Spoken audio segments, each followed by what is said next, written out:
Hello and welcome to Nationwide. I am Dennis Adegunloye. We'll begin with agriculture-related matters. Issues related to genetic engineering in crops have sparked debate among scientists and consumers. However, the federal government maintains that approved genetically modified organism seeds in the country are safe for human and animal consumption, as well as for the environment. Musa Baba Ali reports. Nigeria has approved 3 genetically modified seeds to enhance yields and improve resistance to drought and pests. These seeds are cotton, cowpea and maize. Scientists believe that in addition to increasing productivity, the seeds reduce the need for excessive chemical use to control pests and diseases. However, misconceptions about the variety have created fears among farmers. To address this, a sensitization campaign was launched to educate farmers on the safety of the seeds. Researchers from the National Biotechnology Research and Development Agency demonstrated to farmers that the seeds are not poisonous and can be replanted. You have the right to get every factual information about this technology so that when you decide to go for the seeds, you are doing it from an informed background.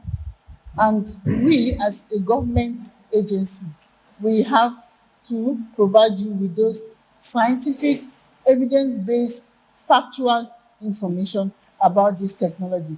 The awareness campaign included a visit to a cowpea plantation along the Kefi Abuja road.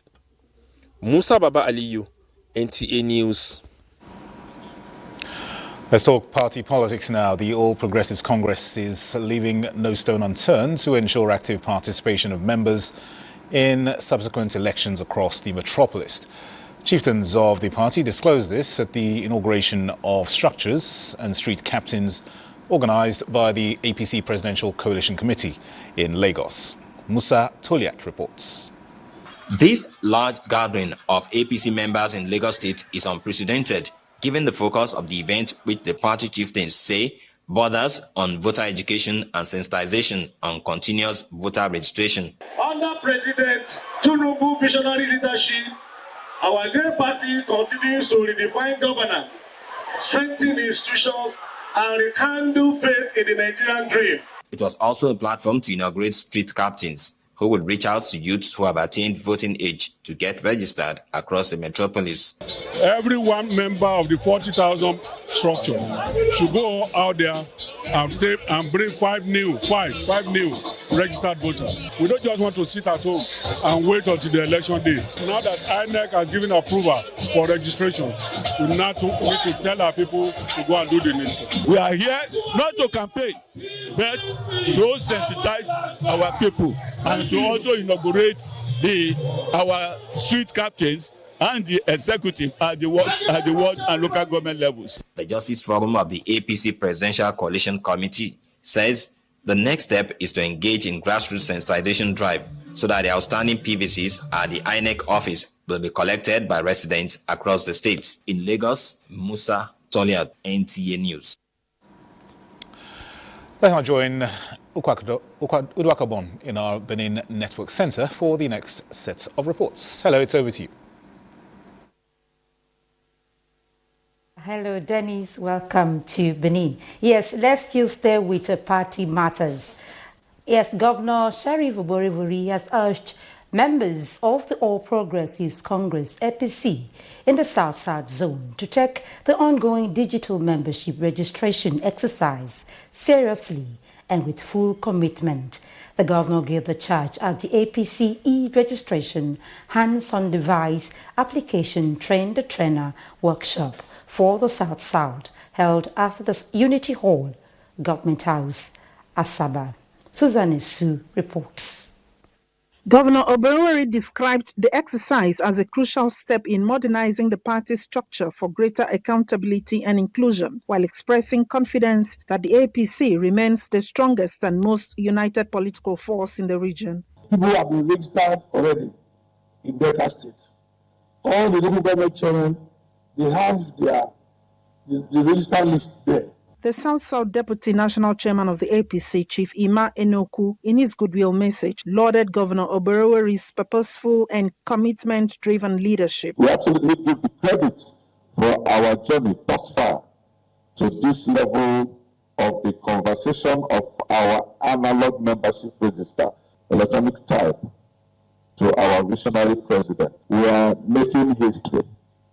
History in the sense that we are flagging off the e-registration exercise, that we capture our members, the data, our name, in a way, as I said before, that is accountable. Earlier, the Delta State APC Chairman, Chief Omeni Sobote, commended Governor Oborowori for providing leadership that has made Delta a model in governance and development. The event attracted top APC leaders from across the South and party stakeholders who pledged to replicate the training and ensure effective implementation of the e-registration process in their respective state. In Asaba, Susan Esu, NTA.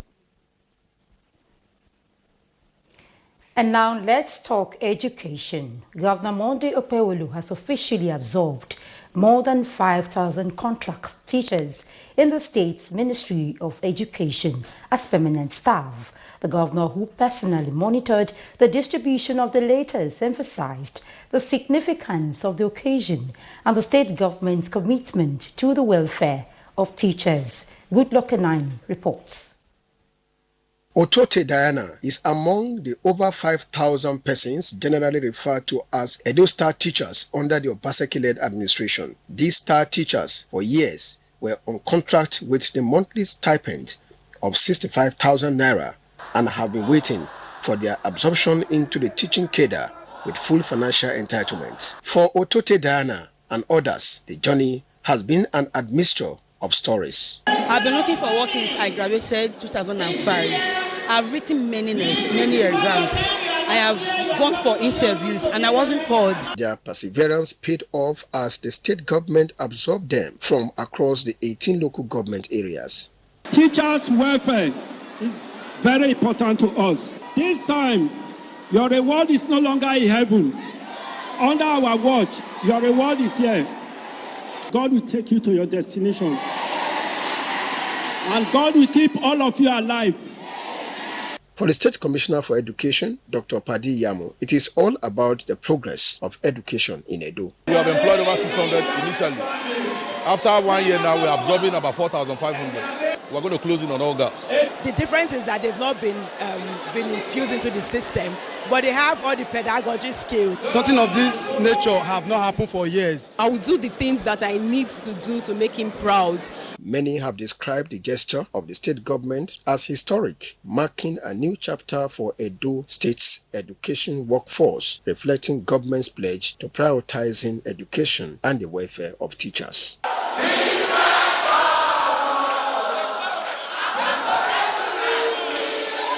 In Benin, Goodluck Enine, NTA News.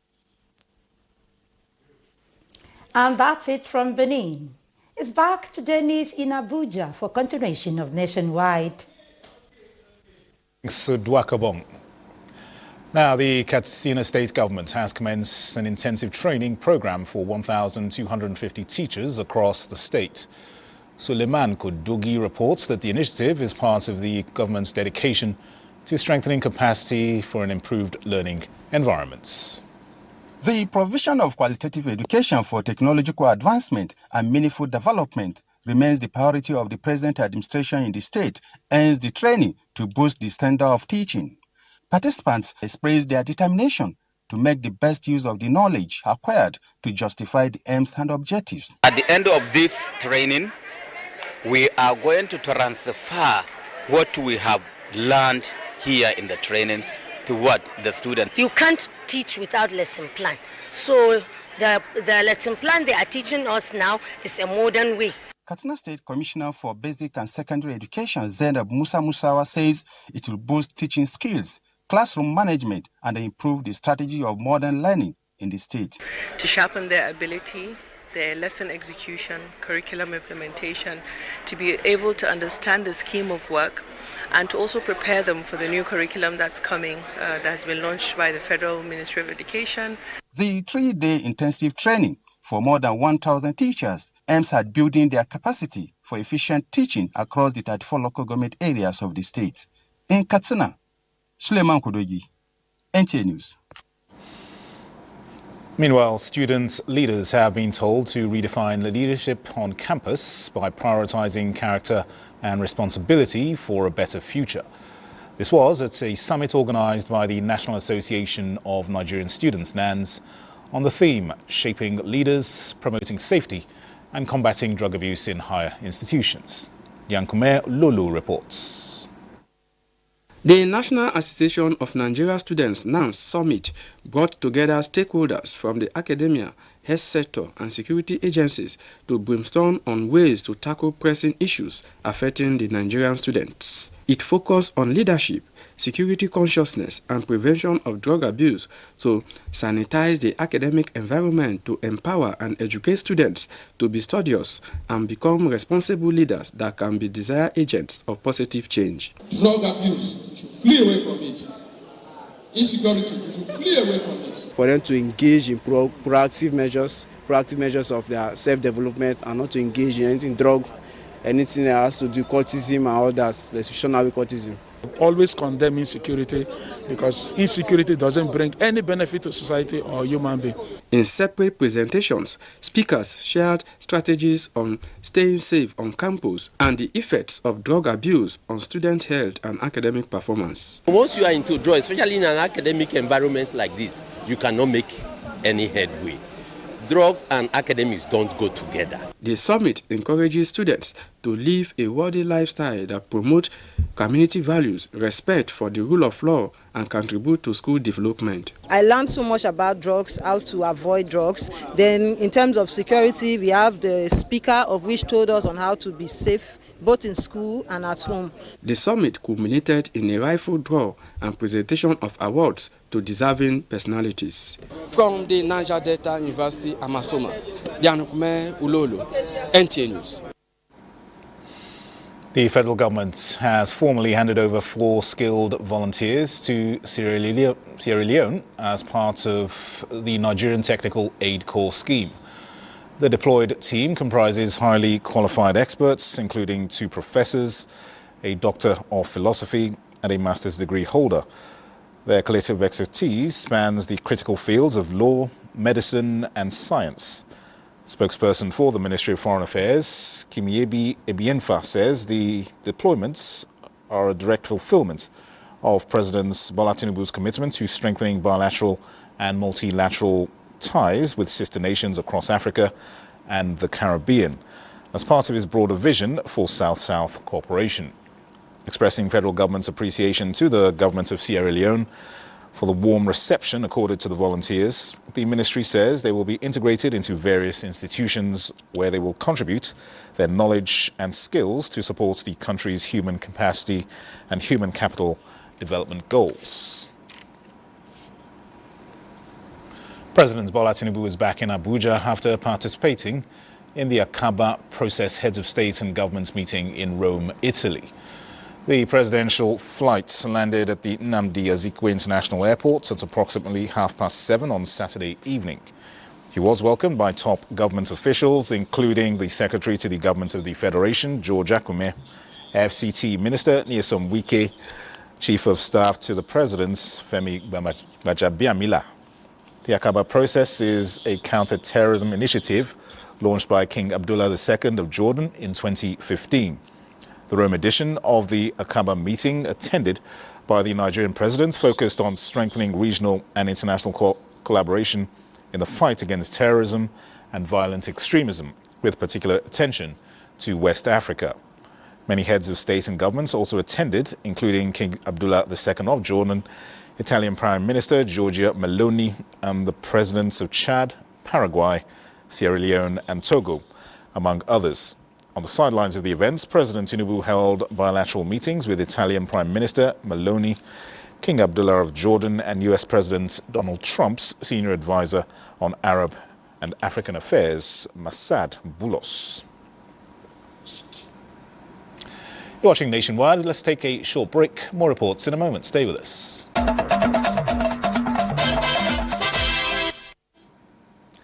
Thanks for rejoining us on Nationwide. Let's now cross over to our Sokoto Network Center, where Sadia is our guide. Hello, Sadia. And thanks for joining us. Despite producing over 2.1 million metric tons of onion yearly, Nigeria still loses much to poor seeds and storage. Under President Bola Ahmed Tinubu's renewed hope agenda on food security, the federal government, alongside individual farmers, are stepping up efforts in improved seeds, input and processing to turn around fortunes of the onion industry. Bashir Ibrahim Nababa has details. Sokoto State remains Nigeria's onion hub, contributing between 60 and 70% of the nation's supply.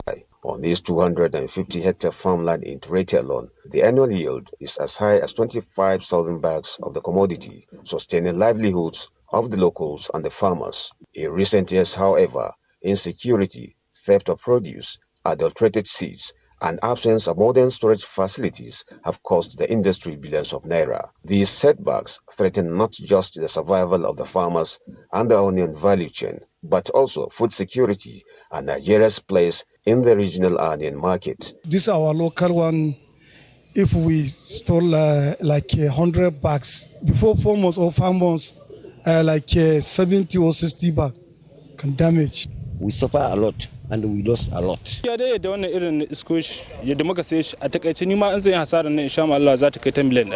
has been taken by both federal, state, government and the association to see the possibility of eliminating those adulterated and wrong seeds. Relief, however, is on the horizon, as by December this year, a 25,000 tons capacity onion processing plant is expected to commence full operation in Sokoto State. The facility will process onions into flakes, powder, and other derivatives, cutting post-harvest losses and opening up export opportunities. At least it will save farmers from, for harvest loss. The importance of storage and processing cannot be put aside, and is even the first thing to do before the farming.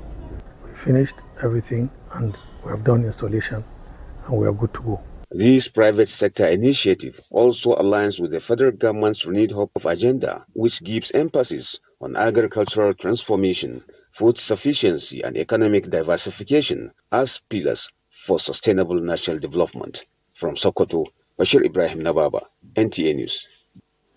In fulfillment of its core mandate, the Federal Road Maintenance Agency is intensifying routine maintenance along federal highways to facilitate transportation of goods and services.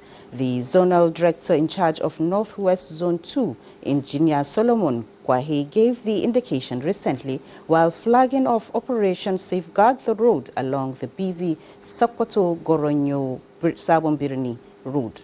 Abdullahi Umar Ilalu reports.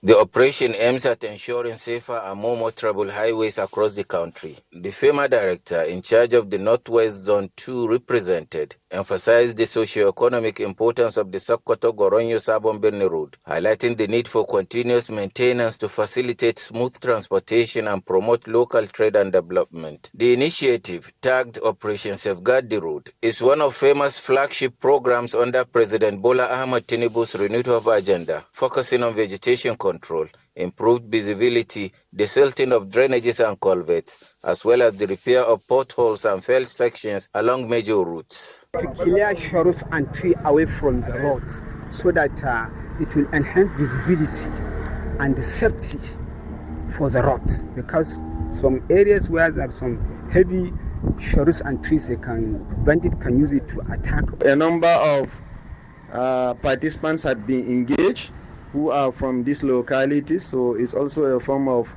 job creation and empowerment program by the government. Stakeholders commended FEMA for the initiative, describing it as timely and crucial in reducing road accidents and enhancing road safety. As part of the program's job creation component, 50 youths have been engaged to participate in the maintenance exercise, which further empowers the local communities. In Sokoto, Abdullah Omar Ilalu, NTA News. And those are the news update from here. It's now back to Dennis in Abuja. Sadia. Now the Minister of Works, David Umahi, has inspected some ongoing federal road projects in Kwara State to assess the quality and level of work done so far. The minister reiterated the federal government's commitment to ensuring speedy completion of ongoing road projects across the country. Aisha Abubakar Yahya reports. The minister, while inspecting the 42 kilometers Ayenkorin-Ogile, Afon, Ojoku Ofa Road in Kwara State, explained that his visit was not only to ascertain the level of work done, but to also ensure that the ongoing project is of quality that can compete with the world standard. The minister maintained that President Bola Ahmed Tinubu's administration will leave no stone unturned to ensure that infrastructural development cuts across the nook and cranny of rural areas across the country, while quality will continue to be a topmost priority. David Umahi, who also inspected the Bodisadu Kayamako Subosu Road to assess the level of work, expressed satisfaction with work done so far, with a vow to ensure speedy completion. The minister hinted that the federal government has approved the construction of a flyover at Okolo, located in the outskirts of Ilorin, to reduce the rate of accidents in that axis. There is a remarkable difference between constructing road and building roads. With building road, you can see the amount of road we are putting on ground as if you are building a bridge, and you can see the thickness. So there is an innovation. This is part of what you call the dividends of democracy, dividends of the renewed hope agenda. He confessed that the progress of work is excellent. The minister also had a brief stopover at the ongoing Oyo-Ogbomosho Road dualization. The Ayenkori-Ogele-Afon-Ojuku-Ofa Road is expected to be completed by December this year. Aisha Abubakar Yahya, NTA News. Well, road construction is vital for economic development, improved transportation and enhanced connectivity. This has been a major focus of Benue State Governor Hyacinth Alia's administration, with massive ongoing road construction in both urban and rural areas. Blessing Omeche Bute beams the searchlight on some of the ongoing road projects and those already completed. Before now, various roads in Makurdi, the Benue State capital, were in a deplorable condition, with many being poorly maintained or abandoned. However, with the advent of Governor Hyacinth Alia's administration, significant efforts have been made to improve the road network. The administration has placed premium on rehabilitating and upgrading existing roads to ensure safe and efficient transportation, constructing new ones to improve connectivity in rural areas, and implementing sustainable construction practices to ensure durability and long-term benefits. Within Makurdi metropolis, in almost every street, 8 moving vehicles are operating, a development that has brought excitement to both motorists and commuters alike. It's a welcome development, and we commend the governor for so far so good. Good job, well done. This project of road construction is not restricted only here in the state capital.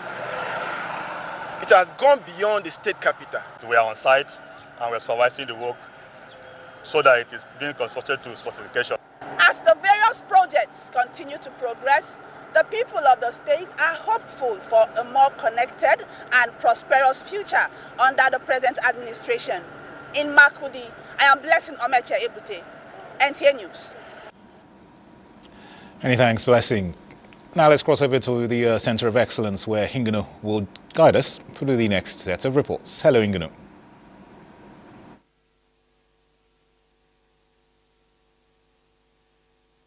Thank you, Dennis, and welcome to Lagos. As Nigeria intensifies efforts towards diversification of the economy, her tourism sector received a boost with the 5th edition of the Door of Return Diaspora Festival, organized by Nigerians in Diaspora Commission, NIDCOM, in Badagry. Lanre Belay captured sights and sounds of the festival. To these men and women from Americas, it is a way to reconnect with their roots in Nigeria. For the nation, it is not only to welcome them home, but also a means to build a solid foundation for a multi-million-dollar tourism structure. And you see what they see love, they see connection, they see their people, and they want to connect. And what we need to do is make it easier for them as they want to return. I think that's our own role. I'm glad we started this 5 years ago and it's growing. And hopefully it's been tough, but hopefully it gets bigger and better. And the president, Bola Ahmed Tinubu, is also historical for him because he started the Black Heritage Festival as governor. Brilliant scholars of cultural display also greeted these tourists who said this visit is the beginning of many more, especially to those who are willing to learn about their heritage. I hope this process that we are doing for the door return continue so more of them can know about their own roots and can make the return to heal the past. To the Brazilian society, and it will be part of our foreign policy to foster this kind of cooperation. The transatlantic slave trade, historically known as Door of No Return, but now changed to Door of Return, is an initiative that seeks to establish not only cultural, but also socio-economic cooperation between Africa and diaspora. The first symbolic Door of Return was erected in 2017 with Nidkan boss Abike Dabiri Erewa building the bridge for its fruition. In Lagos, Larry Bilayi, NTA News. Clocking 50 and still standing tall with an inspiring legacy that mirrors unity, empowerment, strength, and resilience is the scorecard for the grand celebration of the Okaititi Improvement Union Women's Wing Lagos branch as they rolled out the drums to celebrate their golden anniversary in style. Awards and special honors were given to deserving women and men who have contributed to uplifting the union and their community. A rich display of culture and tradition, beautiful attires, and a vibrant procession by the 7 villages that make up Okaititi in Idemili South local government area of Anambra State electrified the atmosphere as the Okaititi Improvement Union Women's Wing Lagos branch celebrated its golden anniversary. It was an opportunity to showcase the formidable legacies of Ejamat women, positive traditional values, and accomplishments. With your continued support, I believe we can attain more greater heights, building a future filled with hope and better opportunities for all. Thank you for being a part of this beautiful journey. Industrious women and men who have stood as pillars of strength, leadership, compassion, and inspiration were honored. We want to better our town, Okaititi. So in my own part, I will do everything to contribute for the progress of Okaititi. Encourage people, no matter how little. What is important is the heart of giving. It's about sacrifice, okay? And some people, God has given them the ability to rule with integrity. So we are recognizing activeness and supportive women to the progress of Okaititi in Lagos and home. The high point of the celebration was the 50 million naira endowment fund raised to support the group. So all of us are now eager to take back our community, to restore and sustain the glory for which Okaititi has been known for in the time past. The Okaititi Improvement Union Women's Branch, Lagos, says it is committed to nurturing more future leaders, expanding its reach, and continuing its mission of empowerment and cultural pride for decades to come. That's it from here. It's now back to Dennis in Abuja for the continuation of Nationwide. Thank you, Hingino. Director General of the Bureau of Public Procurement, Dr. Adebowale Adedokun, says the ongoing reforms of the federal government in public procurement are not merely technocratic tweaks, but a quiet revolution that ensures not just transparency, but efficiency and accountability. This was at a gathering of professionals, practitioners and stakeholders across Nigeria's public and private procurement ecosystems. Chineye Nuoye reports.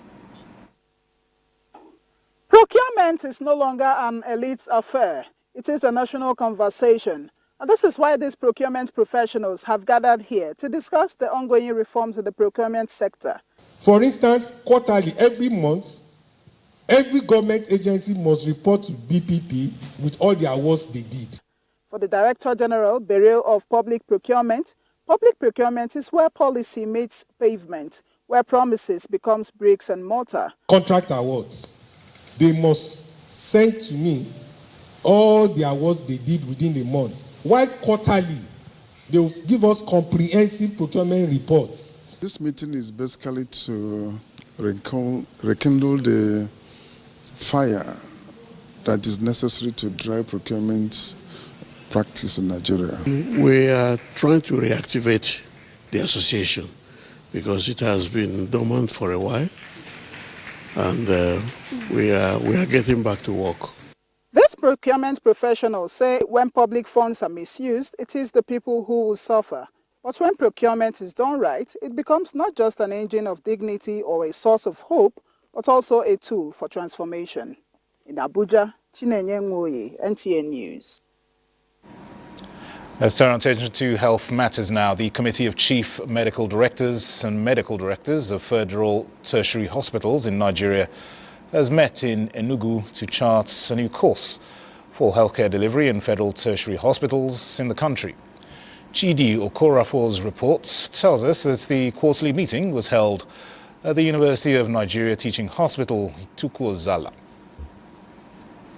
The committee, among other issues, resolved to drive home quality leadership, improvement in healthcare delivery, as well as ensure compliance with regulatory requirements in federal tertiary institutions. Each and every one of us who has come here, we better prepared for the challenges he faces at his place of work. We use our meetings as opportunity to benchmark with different centers, right? So when we go to any place, we see what they are doing and rub minds. So we are working together to make sure that we meet this mandate, and the Minister of State are supporting us very well. Chairman, House Committee on Health Institutions say the meeting will come up with strategic planning that will help improve healthcare services and infrastructure in hospitals. It is an interesting meeting, and as we cross-fertilize ideas over the sector, it is our assurance to Nigerians that there will be improved health care service. Members of the committee, accompanied by the representative of the Minister of Health, Dr. Salaudin Jimo, inspected facilities at Itukwuozala and the old site of the University of Nigeria Teaching Hospital, Enugu, as well as the oncology department. Aging is something all humans hope to experience, but it's the essentials of life in the later years that make this stage truly remarkable. In this report, Elizabeth Omori shares how elderly people had a novelty match and shared how they navigate daily life while managing the aches and pains that come with growing older. Every October, the challenges faced by older adults are highlighted globally to urge governments pay closer attention to their needs. In Nigeria this year, senior citizens in Abuja gathered at the old parade ground, dressed in sportswear, to relive memories and celebrate their strength. If you don't have any person taking care of you, it becomes very hard for you to get medication, get treated. So we now need the government to come in the area of health. Right now, medical is paid by older persons out of pocket. There are no social systems to support them. If you treat the elderly as people still working, civil servants, government, commercial workers, then there's a problem. We are looking at even something like transportation, the way we go to the airport and we don't have elders' chairs in the airport, and even sometimes when they sit down, they tell them stand up. So we have a lot of things in the pipeline. Elder abuse, financial insecurity, and neglect are just a few of the many challenges they face daily. As part of the celebration, the group also engaged in a sporting event, golf, to showcase their vitality and determination to live. Elizabeth Omori, NTA News. In other news, the National Assembly says it will continue to promote legislations that enhance the operations and welfare of armed forces personnel. Defence correspondent Ismail Musa reports that the Speaker of the House of Representatives, Tajuddin Abbas, stated this at the inauguration of newly built residential quarters for military officers in Abuja. In the name of the Almighty God, and for service to humanity. These new housing units are part of ongoing efforts by the Defense Headquarters to enhance the living conditions of its personnel by promoting their mental well-being and family stability. Welfare as a strategic pillar of combat effectiveness. To the Speaker, House of Representatives, the housing project is a visible expression of the nation's commitment to the morale and operational effectiveness of the armed forces. When welfare is a priority rather than an afterthought, the entire defense system improves. I wish to assure you of the continued support of the National Assembly. We do not take your sacrifices for granted. We honor your service. We will advocate for your welfare and will stand with you to secure the peace and stability upon which development depends. The link road and newly constructed buildings are designed not just for convenience, but also reflects our deep understanding that operational successes begin with the welfare and morale of our troops. By improving their quality of life, we are investing directly in the strength, efficiency, and the unity of our forces. To commission this very important link road. Phase 1 of the inaugurated projects at the Niger Barracks extension includes 31 furnished apartments and access roads linking Mambila Barracks, Army Headquarters Command Mess, and the Defense Intelligence Agency in Abuja. Ismail Musa, NTA News. Meanwhile, in a remarkable show of interagency collaboration and commitment to community development, the Nigerian Army and Navy have joined forces to commission a series of civil-military projects in the Koyagari community, Shanono local government area of Kano State. The initiative highlights the military's growing role in fostering peace, partnerships and progress across rural communities. Elizabeth Yila-Lamido reports. The intervention projects include the renovation of the Koya Medical Outpost, upgrade of the community transformer, the construction of a new mosque, solar and manual boreholes, and a tree planting initiative. The Chief of Army Staff, Lieutenant General Olufemi Oluyede, and the Chief of Naval Staff, Vice Admiral Emmanuel Ikechukwu Ogala, said the projects reflect the Army's commitment to improving the lives of host communities through civil-military cooperation. These projects are carried out to complement the government and communities' rural development effort at enhancing the quality of life of our people. Beyond the physically securing lives and properties, we are committed to serving the interests of Nigerians through other means. Kano State Governor Abba Kabir Yusuf commended the initiative as timely and people-oriented. These projects will undoubtedly enhance the well-being and quality of life of our people. We are very grateful to this, and we plead with similar people who are highly placed in the society to emulate this. The projects mark another milestone in the military's efforts to strengthen relationships with civilian communities while promoting sustainable national development and unity. In Kano, Elizabeth Yila-Lamido, NTA News. You're still on to the news on the network service of the NTA nationwide. We'll take another break. More reports in a moment. You're welcome back. The Headquarters Tactical Air Command of the Nigerian Air Force, Makurdi, has conducted an air firing exercise aimed at boosting the operational readiness and combat effectiveness of its personnel and aircraft. Blessing Omeche Ebute reports that the exercise was conducted at the Kwenev Air Range, Makurdi, Benue State. The air firing exercise organized by the Air Warfare and Doctrine Center is designed to enhance the capacity of Joint Terminal Attack Controllers and Joint Fire Observers. The exercise is conducted as part of ongoing Advanced Air-to-Ground Integration Course 3/25, Joint Fire Observers Course 2/25, and the annual Joint Terminal Attack Controller Proficiency Training. This air-to-ground integration is geared towards enhancing jointness in our operational theaters. It is also in line with one of the key enablers of the Chief of the Air Staff Command philosophy, which is deliberate training and mission-oriented force development. The threats confronting our nation, including insurgency, banditry, and other asymmetric challenges, require a cohesive approach.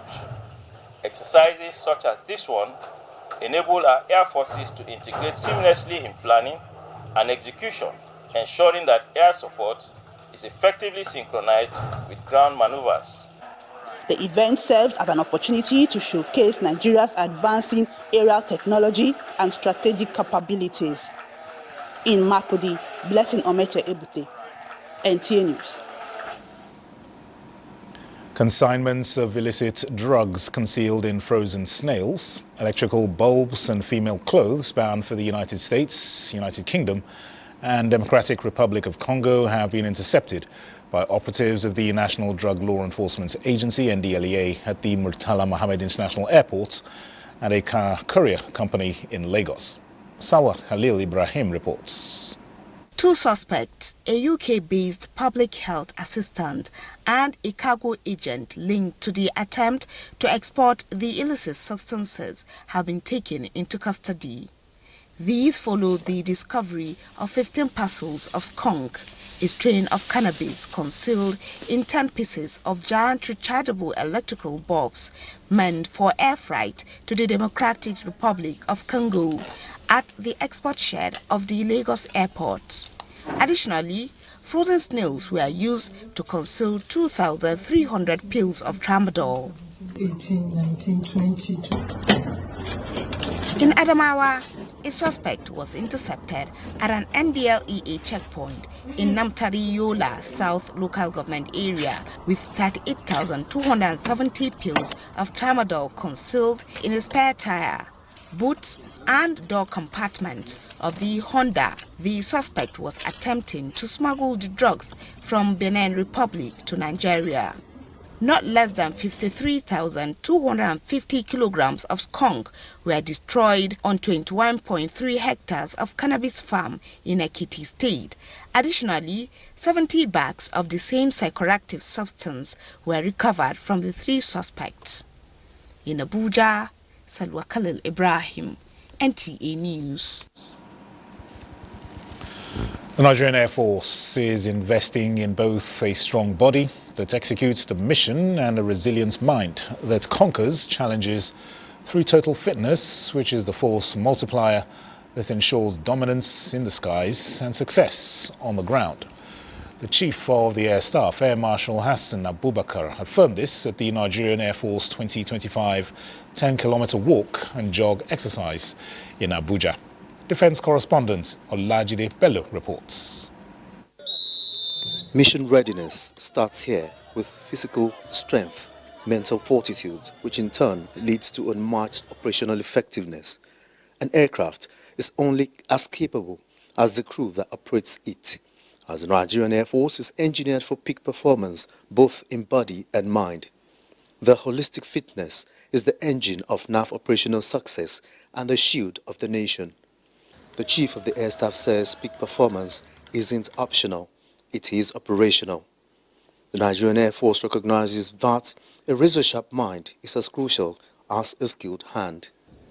I therefore urge you to sustain this same determination and sense of purpose beyond today's exercise. For physical fitness remains a fundamental necessity for the transformation of the Nigerian Air Force into an agile and resilient force that effectively meets the air power demands of national security in all operational environments. I must particularly commend the Chief of Air Staff for his visionary leadership and his renewed drive to reposition sports and physical fitness as a vital component of the Air Force culture. While lauding President Bola Tinubu for his unwavering support to the Nigerian Air Force, the Air Chief pledged unalloyed commitment to effectively discharging its constitutional role of effectively deploying air power as the guardians of the sky. Olajide Bello, NTA News. Now let's join Suleiman Musa for the latest in the world of sports. The Abuja chapter of the Association of National Accountants of Nigeria, ANAN FCT1, celebrated its annual Community Social Responsibility Day with various activities including donations, fitness events, and a friendly football match under the theme, Health is Wealth. The day concluded with games and a mixed-gender football match where participants praised the initiative for fostering health, unity, and community service. Organizers promised to introduce more initiative and inclusive activities in future events. For the purpose of keeping fit, we decided to organize this kind of events. Moments, a beautiful experience playing with our men. Elsewhere, Rivers United had a disappointing start to their CAF Champions League campaign, losing 1-0 to Black Bulls of Mozambique in the first leg of the second preliminary round on Saturday. Despite Rivers United dominating possession for significant stretches, they failed to convert several clear opportunities that could have altered the outcome of the game. The Pride of Rivers now faces a challenging task as they prepare for the crucial return leg in Uyo next weekend, where they must win by at least 2 goals to progress to the group stage of Africa's premier football competition. And finally to tennis, Yannick Sinner claimed a commanding victory over a rival Carlos Alcaraz to win the lucrative Six Kings Slam in Riyadh, Saudi Arabia. Sinner replaced as world number 1 by Carlos Alcaraz following the US Open in September, exacted revenge for his defeat in the New York final with a 6-2, 6-4 win. With this victory, the 24-year-old Italian earned $6 million from the tournament, while the pair split the 4 Grand Slam titles between them this season. Sinner was dominant from the outset against Alcaraz. With Sport Update, Suleiman Musa, NTA News. And Sports Updates concludes Nationwide. From me and the team, thank you for watching.